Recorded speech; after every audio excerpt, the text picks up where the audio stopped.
मंडळी नमस्कार. ऐका ना, घरात नातवंड आलं की घराला घरपण येतं.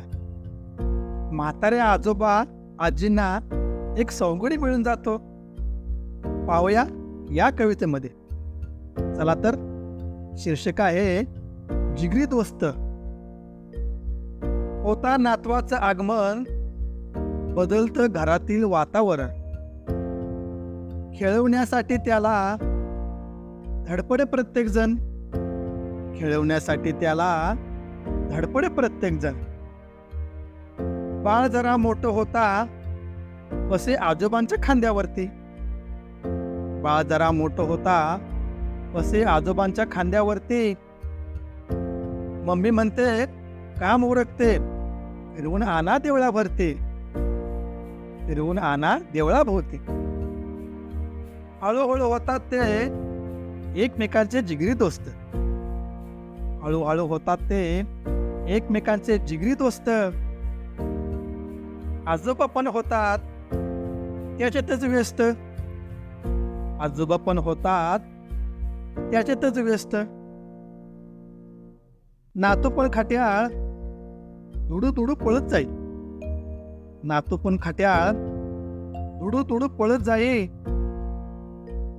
आजोबा त्याला घेण्यासाठी सगळी दुखणी विसरून जाई. सगळी दुखणी विसरून जाई. बाळ कधी पडतो मध्येच खेळता खेळता.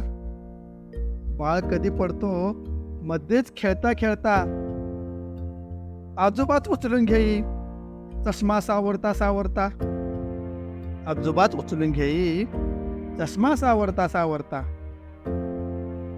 आजोबांची गोळी पिशवी तोच आणून देई.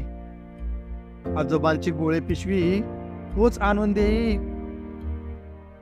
बाळाचा पापा घेताना मिशी टोचून जाई. बाळाचा पापा घेताना मिशी टोचून जाई.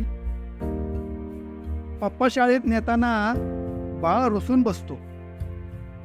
पप्पा शाळेत नेताना बाळ रुसून बसतो. त्याचा जिगरी दोस्त म्हणतो कसा, जा बाळा मी न्यायला येतो. त्याचा जिगरी दोस्त म्हणतो कसा, जा बाळा मी न्यायला येतो. मानेने होकार देऊन बाळ शाळेत जातो. आजोबांना इकडे मात्र दिवसभर होतो. आजोबांना इकडे मात्र दिवसभर होतो. वेळ होता शाळा सुटते. बाळ धावत बाहेर येतो. वेळ होता शाळा सुटते. बाळ धावत बाहेर येतो. आजोबांना पाहून त्यांच्या मिठीत विसावतो. आजोबांना पाहून त्यांच्या मिठीत विसावतो. धन्यवाद.